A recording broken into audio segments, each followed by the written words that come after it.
Alex, welcome to the show. Thank you for having me, Owen. It's good to be here in the office. It's good to meet you for the first time. Likewise. We're going to talk about your journey. We're going to talk about teams, the ETF industry, the wealth management industry more broadly, and just kind of where you think things are shaping up and how you think they're shaping up. What does the future hold for us here in Australia, maybe even globally? So one of the interesting things in doing a bit of background into you was, I believe that you have a degree in teaching, if I'm not mistaken.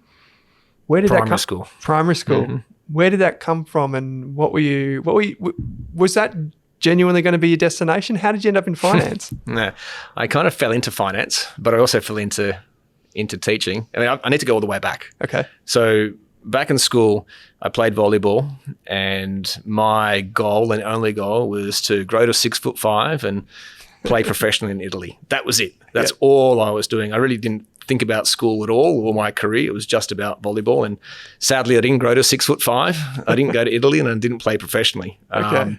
So after school, with counselling from my mother, it was, well, what do you need? What are you going to do? You need to do something. And so there was a university in Stratford, so it's not too far away from where I grew up. And Mum said, well, why don't you do teaching? Because you can always do PE teaching because sport's your passion. So I said, why not? Let's do that. Got in, and after the first semester, I said to my mother, I don't really want to be a teacher. I think I want to quit. And she said, okay, well, what are you going to do instead? I said, I don't know. She said, well, why don't you just stick with this degree or this course until you work out what you want to do? Okay. And so then after the first year, I had the same conversation with my mum. Mum, I don't really think I want to be a teacher. I don't think it's really for me. Well, do you know what you want to do? No. Well, just stick with it. Okay. It was a 3-year degree back then. It's now a 4-year degree. And then when I was halfway through, I said to my mum, same thing, Mum, I don't think I really want to be a teacher. And she said, well, you're halfway through. You can't quit now. You might as well finish it. And so and so I did. But as I was finishing my teaching degree, I started tutoring some kids across the road in maths. I was always pretty good at maths. And the father, Nader, was an executive at Leighton's. And so he became a bit of a mentor for me.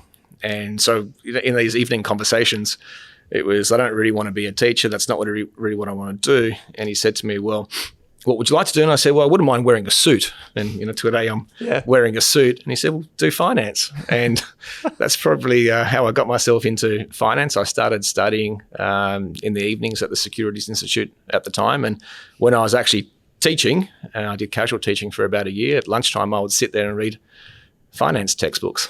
And the other interesting thing is in teaching, my marks weren't all that great. But then as soon as I started doing finance, my grades improved materially because I was actually interested in what I was doing. Yeah, wow. So the advice was, well, the question was, what do you want to do? You said you like something wearing a suit. Yes. And then finance fell out of that. And it just fell out of that. Yeah. Now my mind's going to pinstripe suits and all the early finance cliches. All the Wall Street executives. Yeah, exactly, yeah. So what was your first job then? So I did my very first job when I was at university was working in a after school care centre. Then after teaching, I did teaching for about a year or just over a year. And then my very first job in finance, I applied for lots of jobs, there was an ad in the paper for a trainee broker. And I thought, a stockbroker, that's an exciting job. I'll put my name down for that, and had an interview, got a job. But it wasn't really a stockbroker. It was more of it was just a sales role in general, doing a lot of cold calling. But in hindsight, it was my foot in the door. Got to understand a little bit about finance, not a lot about finance, but it taught me some good skills as well, which is how to pick up the phone and call strangers. Is that remarkable, though, that now that you're the CEO of this rapidly growing business that's shaping a lot of the industry that we see here in Australia, must make you pinch yourself a little bit to think that was the origin, and now here you are. Yeah, and I do reflect on that, and I think to myself, I never set out to be a CEO. I was one of these kids at school that didn't really know. I didn't know what I wanted to really do. Because some kids know exactly what they want to do. Yeah. Right? They go to university and laser-like focus in terms of where they want to be and what they want to do long term. But that wasn't me. And so I got myself into finance, jumped around jobs a little bit, went from one to the next. I was an advisor at Westpac. I was 21 at the time. Oh, wow. So I think I was the youngest advisor in all of New South Wales. And sometimes I cringe thinking about that. But again, it was a wonderful learning experience for me. And I just put my head down and worked. And then lo and behold, here we are today, looking after a very fast, rapidly growing firm with a lot of investors. Yeah. So you've worked at so many great places that have a lot of esteem, like Macquarie, Barclays, BlackRock, GAM, so many places. What led you to Global X? Like, how did you end up here, sitting here today? Okay. So I guess my career, it's unconventional. Yeah. It hasn't been a linear career. And although I've worked at some really, really big and prestigious firms, there was a lot of jobs that went on before I got myself into those jobs. And so you talked about some big companies. One was Macquarie. Yeah. And I thought I really made it when I got myself into Macquarie because I was surrounded by incredibly driven and very, very bright people. I mean, I've always worked with bright people, but in Macquarie, it was an absolute standout. And that's a place where I guess I learned how to work really hard. I remember 3 a.m. finishes, 2 a.m. finishes, and then be back at the office at 7:30. But the first time I experienced ETFs was actually at Macquarie. And that's when iShares first came to the Australian market and launched over a dozen ETFs. I can't remember how many it was, but a huge amount. And then when I was at Barclays Capital, I actually worked on a project to launch exchange-traded notes in Australia for Barclays. It never actually got up off the ground in the end, but that was the first time I really got close to the world of ETFs. And from Barclays, I moved to iShares. Yep. And then, through that, I got to know a lot of people in the ETF industry. Yep. And so Global X I've known for a long time. I've known the Marie Asset people for a long time. I've respected what Global X have done and has continued to do from afar. And so when the opportunity arose to come and join Global X, it was an absolute no-brainer for me. When people ask questions like I'm about to ask, it sounds a bit cliche, but I'm genuinely hoping that there might be something here that you can pull out. But I'm curious, like, how you've kind of shaped yourself as a leader today. We just spoke to Mark Jochum, who's one of your team members, and he was like, "You're going to absolutely love the chat with Alex. It's just great." So I can get that on record for him. So right. I can say that now. But like, when I hear someone say that, it makes me think that they're just happy to be around you and they want you to be in place. And it's it's a really nice thing, and it kind of reminds me of like lots of cohesion, lots of people that are kind of happy to be under a leader, and it's what's really important to me. So I'm curious, like, what's shaped you to be the leader and how you just go about things. Yeah, so I don't think of myself as a leader. I think of myself as part of the team, and maybe that comes from teaching and playing volleyball, because everybody, particularly in volleyball, it's a team. You're working together. You can't achieve a goal without everybody else. In that team, and so when I'm working here at Global X or in other firms, I involve people in the decisions. I try to be very clear in terms of what my vision or direction or why I'm making a particular choice, and what contribution people can make to that particular journey. So I hope that's what it is. But I don't see myself as a leader as such. What does a CEO do when you just joined Global X? What does your first day or week look like? Like, what did you do to kind of get acquainted? Yeah. Okay. So I did a lot of research. Yeah. I mean, I knew Global X, but I did my research, speaking to people outside of Global X to get a reasonable feel for what I was in for. Yeah. And also, of course, through the interview process. But then when I joined, what I did, we had about 50 people in the business. I organised one-on-ones with absolutely everybody. Yeah. Right. So I spent at least half an hour with every single person in the business, because I knew the products that Global X had, which were fantastic. I knew the spokespeople. I could see the research, which was all great.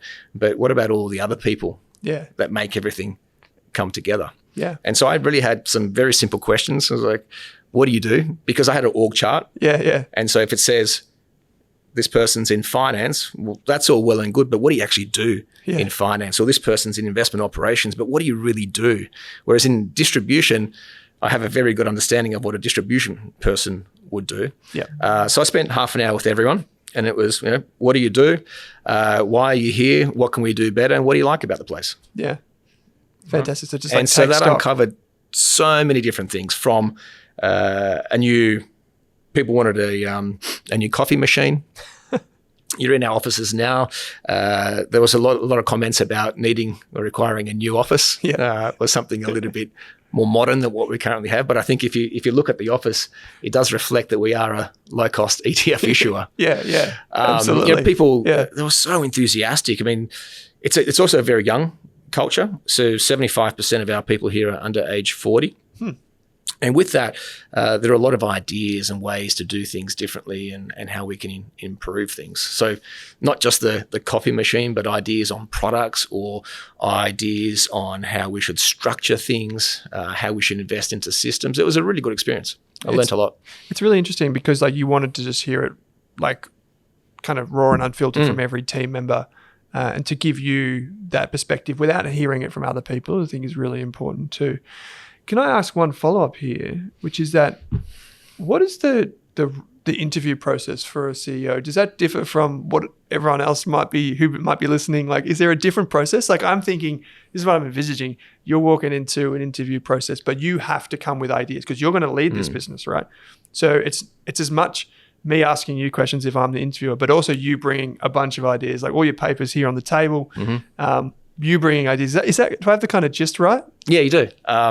So the interview process for a CEO position versus something else, it was different, because you're not necessarily going into the weeds onto things that it might be considered very, very technical. Yep. It's typically higher level. Yep. Things around building successful teams, or working on culture, the Australian ETF ecosystem, what could the business do better? What were my observations from outside the business? Those types of things. So probably more high level than probably what you'd get in other interviews, where you're really getting into the weeds and testing people's technical skills. Because it's the thing, you're coming in to lead the business, right? So it's a very different role, in that whoever is doing the interview is trusting you to take control of this thing. So they want to know where you're going to go with it, which is actually where some of my next questions go.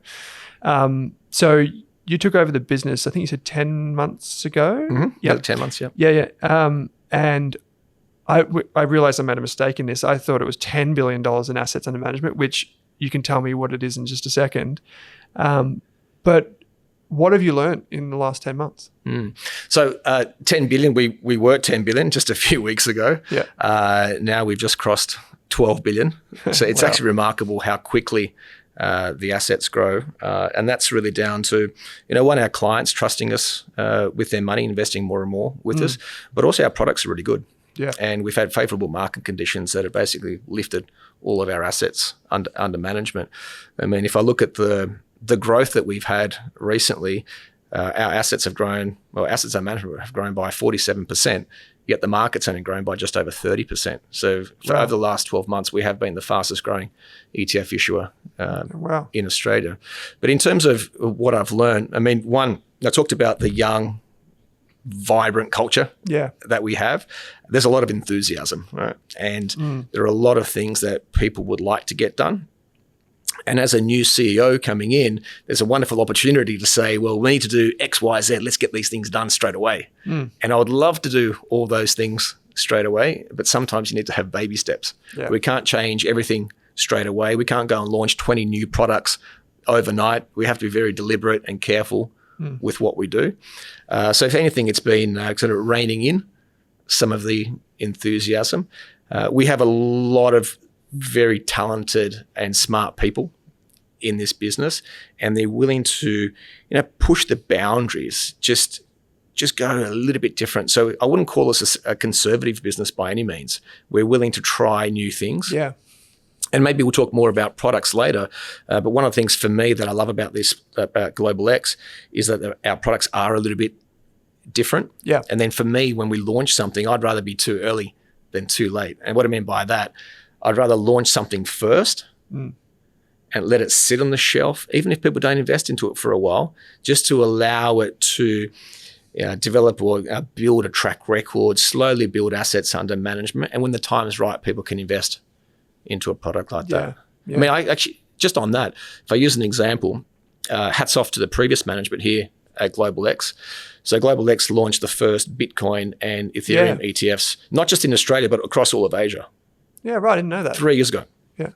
And up until Trump came into power, there wasn't a lot of interest in crypto ETFs. Some of them closed as well that came and went, right? Yes, in fact they had. Yeah, one I can think of in particular. But as soon as Trump was appointed, all of a sudden the interest in crypto just exploded. Yeah. Right? And we saw assets into those ETFs double pretty much, I wouldn't say overnight, but close to overnight. So it's really lucky that the business tried something new. Yeah. And we're first with something because clients could trust us because we already had a track record in managing those assets. Yeah. When the time was right. Yeah. No, I remember when they launched and talked about it on the podcast. That was a big step at the time. Yeah. I can think of another one. It's probably like the GARP ETF too. Mm-hmm. That's been one that's been probably not just time perfection, but it's a good product and it's a good fund for people to get exposure to global markets. So we sit here today, and I think the entire ecosystem of ETFs is just around 300 billion or just under. 290. Yeah.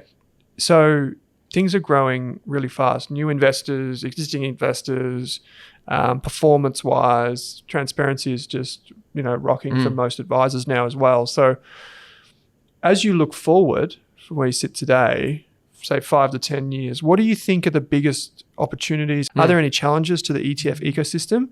Like how are you seeing that mosaic being put together? I don't think there are any challenges to the ETF ecosystem. So if I look back when ETF adoption really took off in Australia. So first of all, it was driven by self-directed investors. It wasn't financial advisors and it wasn't the institutional market. Yep. And then in 2012, 2013, the first fixed income ETFs were launched in Australia. So up until then, you could only buy equity tracking ETFs. And so people couldn't build a total portfolio just using ETFs. Yep. So once we saw the introduction of fixed income, people could build truly diversified portfolios. But that coincided with FOFA. Yeah. The banning of commissions. Yeah. And all of a sudden advisors, they're doing, of course, acting in the best interest of their clients and looking for low cost, good quality products. So we had fixed income ETFs launched and then we had the banning of commissions. And so the adoption of ETFs started to increase. Yeah, right. And so now when we sit here, we have, say, 427 ETFs in Australia, 290 billion. So people can slice and dice their portfolios in many different ways. Right? And so that just means that you can build an entire portfolio and express your view just with ETFs. Yeah. So I think the adoption of ETFs will continue to increase. I think the adoption of ETFs will actually accelerate. Yeah, right. I think I'm seeing more advisors using ETFs in their client portfolios. And then the other really interesting dynamic for me right now is the self-directed investor, because the cost of advice is actually very, very expensive. I've spoken to a lot of financial advisors and also owners of dealer groups. And I've asked the question, what is the lowest you would charge for financial advice on an ongoing basis? Yeah. And now maybe some people will charge lower, but what I've been told so far is the lowest ongoing advice fee is about $3,500 a year. Yeah. And now that's really expensive because if someone's investing $50,000, $100,000, even $200,000, which these are significant sums of money. Yeah. It's very difficult to justify an ongoing fee of $3,500. Yeah. I mean, on $350,000, that's 1% ongoing before including any investment costs. So with the cost of advice being very, very high, what does the self-directed person look for? Yeah. Okay, so they'll find some education, they'll read some material, and then they will invest into things that they understand. And what are ETFs? Yeah. Simple, low cost, transparent, tools for portfolios. So I think advisors will continue to increase their adoption of ETFs, and I think self-directed investors will continue to increase their adoption of ETFs. And the amazing thing about ETFs too is that anyone can use them. Yeah. It doesn't matter who you are. You can be a first-time investor. You can be a sophisticated investor. You can be a large institution. You can be an active manager trading ETFs in your portfolio for liquidity purposes, right? ETFs have appeal to everyone. Yeah, they do. And then I think of like portfolio construction perspectives as well. A lot of people that were traditionally using stockbrokers, or they might be somewhat self-directed, under the watch of some sort of, maybe they follow research, maybe they follow something else. They can adopt ETFs from the majority, or if not all, of their portfolio now. And that's really shifted for a lot of people. They can get on with doing other things that they might be more interested in doing, or spend some time with family perhaps, or whatever they might be doing. So I think there's been so many kind of derivatives or byproducts of the ETF adoption, the curve generally speaking, but I think there's a lot more to come. So I agree with everything you said there, by the way.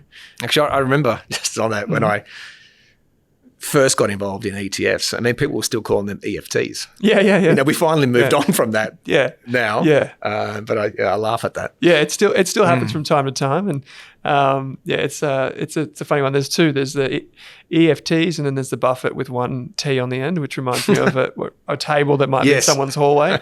But yeah, I see those two mixed up all the time. There was one extra thing that I wanted to kind of pick your brain about, which is that in recent times and in recent years, globally, we've seen ETF providers and fund managers in general move into like adjacent areas. So I sit here on the side of more like the education, the kind of the podcast and media side of things. But there are many different, like there's technology that's sweeping into the industry, robo-advice, so many different things. AI is kind of making inroads in different ways on the advice side as well. I'm curious what you think of that and how you think about the role of fund managers, ETF providers in those adjacent areas. So there's a few different ways to answer that. The role of education, I think, is really important, and I think we're in a good position to provide education.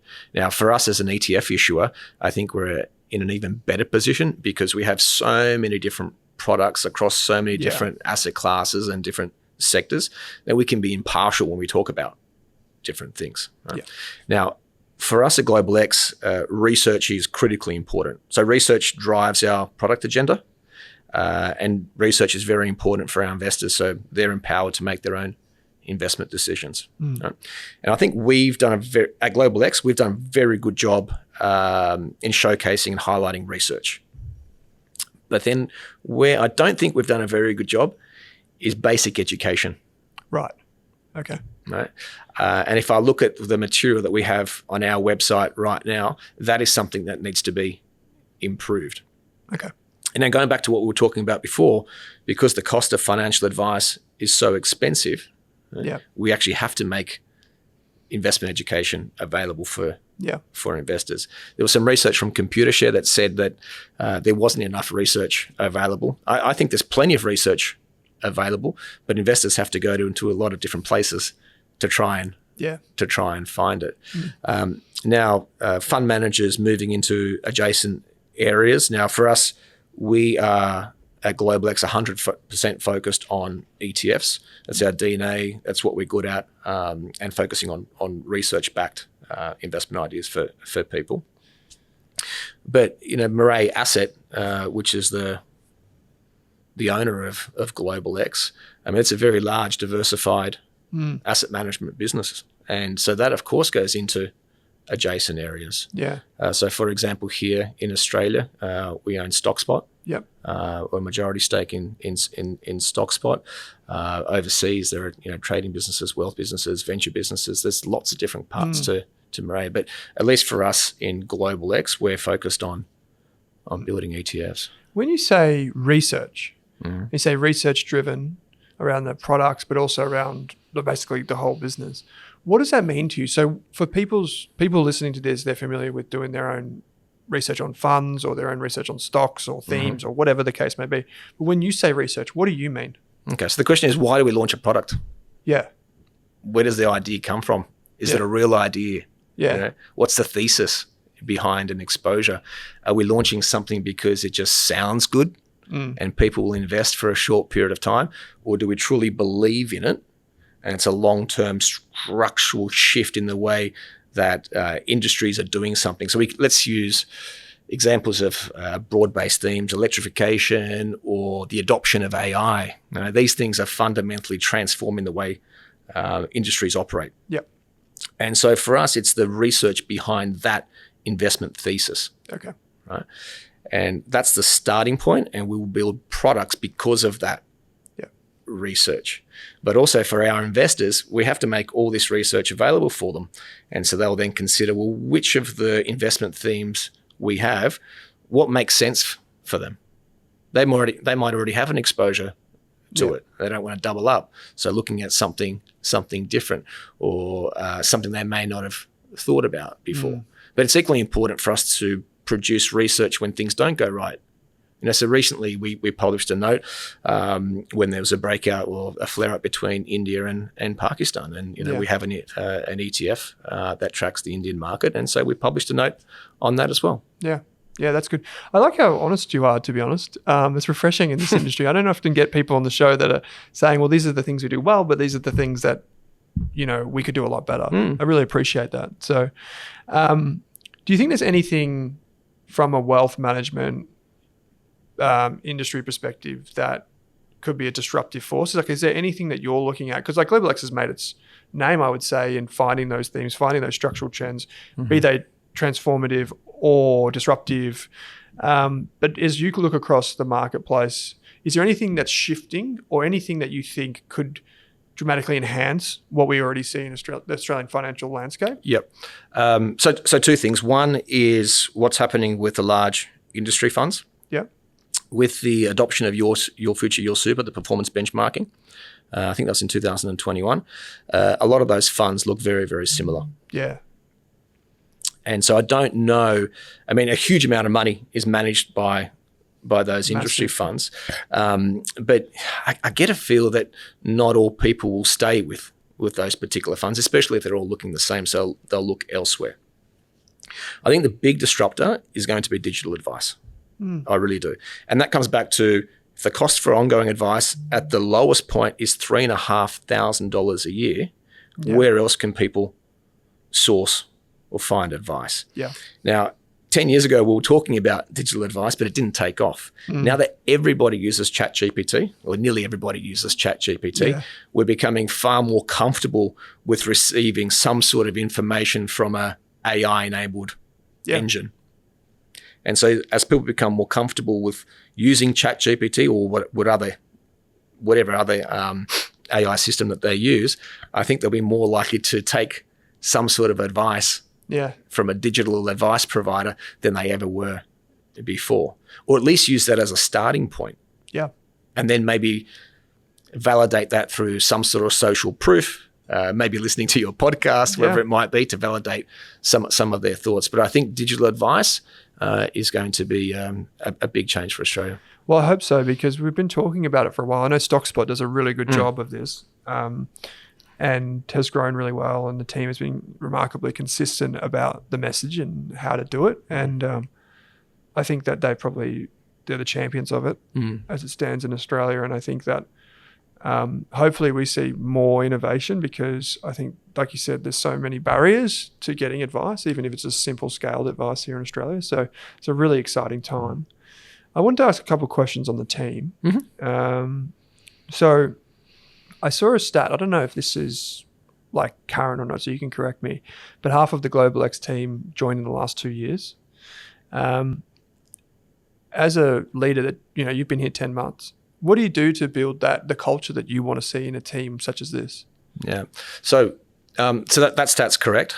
Back in 2022, we had 19 people. Now we have 53. Yeah, well. Our product's gone from 22 products to 46, and the assets under management we've talked about.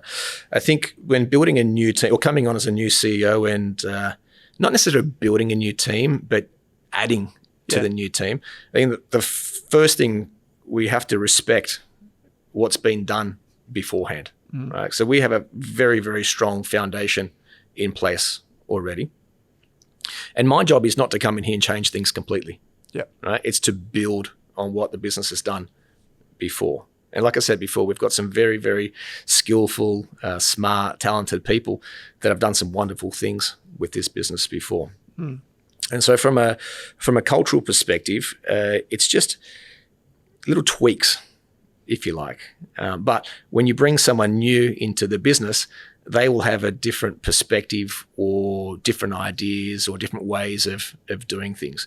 And so it's important for when those people come in, not to try and stamp their authority and try to change everything as well. They also have to respect where the business has come from, right? And then provide suggestions on how we might be able to do things a little bit differently or how we can improve at the margins. Yeah. But it's not an overhaul of how we do things or change the culture complete, because I think what we've got here is actually very, very good. Yeah. Well, it seems to be working so far. If you were hiring someone today, maybe someone that listens to the podcast may end up with Global X. If you were hiring someone today, what do you, maybe the correct question isn't what do you make them go through, but more so, what are you looking for in that person? Are there personality traits? Are there things that you have a keen eye for? Yeah. So right attitude, 100%. Actually, let me step back a little bit. On LinkedIn, I get a lot of messages via LinkedIn, typically from salespeople, selling virtual assistants, all those types of things. Yeah, a lot of those. Yeah. But once I had a message from a kid called Jack saying, "Alex, can I have a conversation with you about career advice?" Yep. And this stood out. I said, "Well, let's do it." So I have a call with Jack. He's 17 years old, lives in Tamworth. Okay. He's a school captain over there. And he says, "Alex, I want some career advice. You've had a successful career," but he doesn't know my backstory, how I got to this particular role. And he says to me, do I need to go to the best university? Yeah. And I said to him, well, if you have an opportunity to go to the best university, you should definitely take it. But if you don't go to the best university, it's not the end of the world. Yeah. And it turns out Jack did the paper run in Tamworth and saved up just over $7,000. Oh, wow. And then he invested into FANG. It's now one of the best performing ETFs. Yeah. It's now over $11,000. Yeah. And so he's using that money to help fund his university when he finally moves to Sydney. Yeah. Now there's someone that has an amazing attitude, wasn't afraid to get in touch with someone like me and have a conversation. So I said to him, once you're in university, as part of our intern program, love to get you on board. Yeah, wonderful. Because you have the right attitude. But now when we're interviewing people, so attitude is really, really important for us. If people don't have the exact skills, I mean, we can teach a lot of that as well, right? But attitude is really, really important. I want to make sure that people are hard workers. And I reflect upon my time at, say, Macquarie. Yeah. It was head down and just get stuff done. Yeah. So I really want the right attitude, and I'm really looking for people that are prepared to, put their head down and just work. Yeah. Right? That's really important for us. The other thing is diversity. And, when I'm bringing someone into the team, I want someone that's different to me. I want someone that's different to everyone else in the team. Whether that's a different thinking style, different education, cultural background, whatever it might be, I want people that are different because they can bring something different to our business. And then the final thing, you need to be prepared. Yeah. And what I mean by that, do some research into Global X. Yeah. What do we do? What products do we have? What's some of our research say? And there have been cases where people have interviewed and they haven't done any research. And all that tells me is you're not really interested in the business. You're not really interested in this job, and they don't get second interviews. Yeah, that's fair enough. Totally. And a good use of LinkedIn would help you find out who's who in the zoo. And I think in an investing role, that's great advice, because in an investing role, you have to be curious. And if you're saying the team is driven by research, a great step for anyone that's a hopeful Global X team member or would-be team member is maybe do some research and, cover that base off. And there's so much information on our website. Yeah. I mean, everything is there. Every single fund, all the performance, all the holdings, all the research. It's very, very easy to do a little bit of research, a little bit of reading on Global X. Yeah. So Global X is known for thematic ETFs, for more broad-based ETFs as well, commodity ETFs. There's a whole host. But I was hoping to ask you about when you make that decision for an ETF to go live. So we talked about research before, but what is the process? Like, someone walks into the office tomorrow, they've got an idea, but then how does it go from that great idea to here's an ETF that's available for people? And if you want to use an example, feel free. Sure. So research does drive everything that we do, but the idea can come from anywhere. Yeah. So let's use the most obvious. Our research team or the global research team may come up with an idea, an emerging theme that people should get exposure to. Yeah. That could be a starting point. The staff in the office come up with ideas, just like we have games, or not games, but competitions for the next exciting ticker. Oh, right. Once we launch a particular product, and then investment ideas come from our clients. Yep. A lot of ideas come from advisors and self-directed investors about what we don't have or what they'd like to get exposure to. If I use one example for a recent launch was Chinese technology. Yep.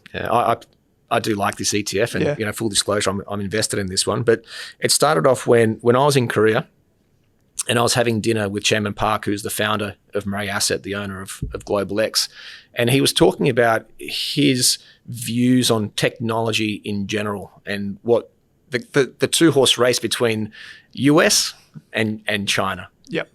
And he said he didn't know who was going to win the battle between the US and China, but it's not really important who wins the battle. Maybe they both win in their own respective ways.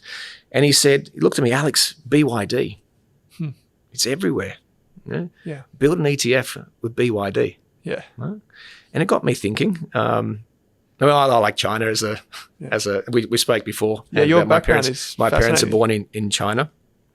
And so when I came back, I thought about it, and we talked to the research team. Right, there's nothing in Australia that provides a pure exposure to Chinese technology. There's some Chinese ETFs, but nothing that is a pure exposure.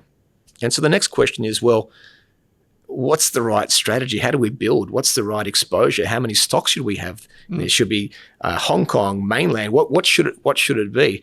And fortunately for us, we have Billy Lung. Yep.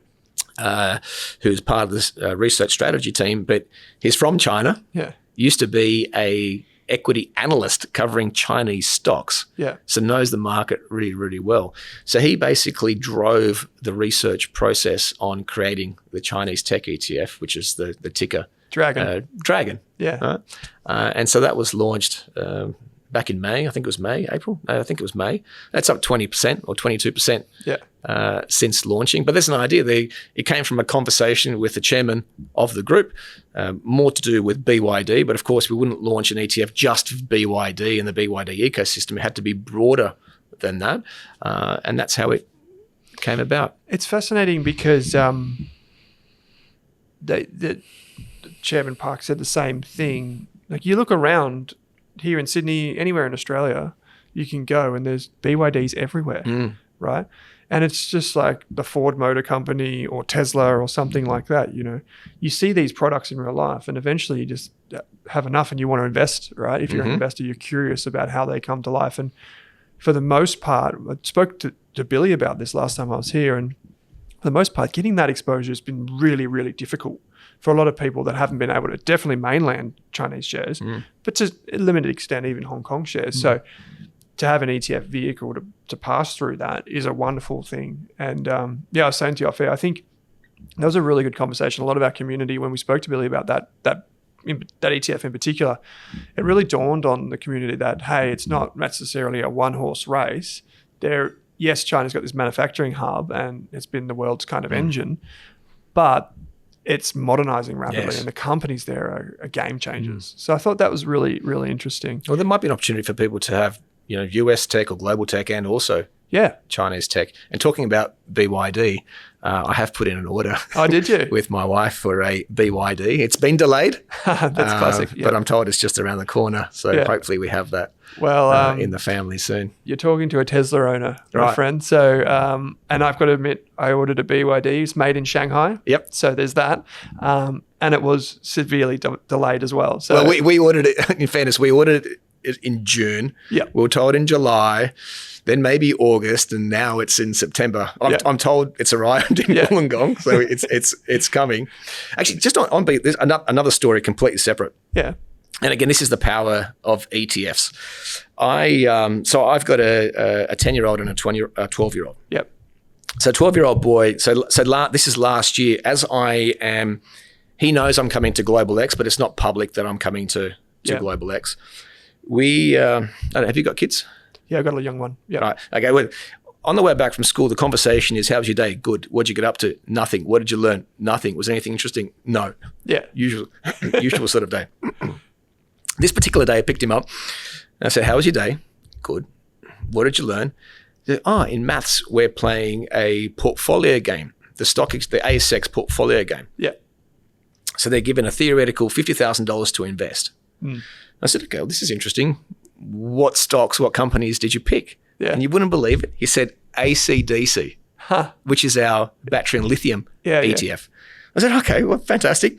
Why did you pick that? Because at the time we were already looking at EVs. Yeah. And he said, Dad, there are going to be so many electric cars, more people will need batteries. And so we bought this.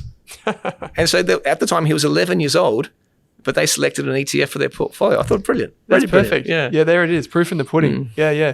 It's that's wonderful. And that ETF has really defined that that thematic over the last, many years. I don't know when it was launched, but it was a long time ago. How big do you think the ETF market can get in Australia? Oh, a lot bigger than what it is now. I mean, where are we? We're 290 billion, 427 ETFs. It's tip of the iceberg. And every year it's been tip of the iceberg, and we still are. It'll easily surpass $1 trillion. I mean, it should be 500 billion probably within the next 3 to 4 years, something like that. Look, the adoption of ETFs is huge, and I think it'll continue to accelerate. So it's we're just in the very early stage of the journey. That's good to know. I think that the research that you guys do, the blog posts, the videos, the webinars, all these types of things are fantastic. So I think the research capability is definitely there, and I think the education is there for what it's worth as well. So I'll put a link in the show notes to the Global X website, as well as a lot of the funds that we've mentioned today, including Dragon, which is very popular amongst the community already. But I've got one closing question for you, Alex, which is the one that I ask every new guest on the show.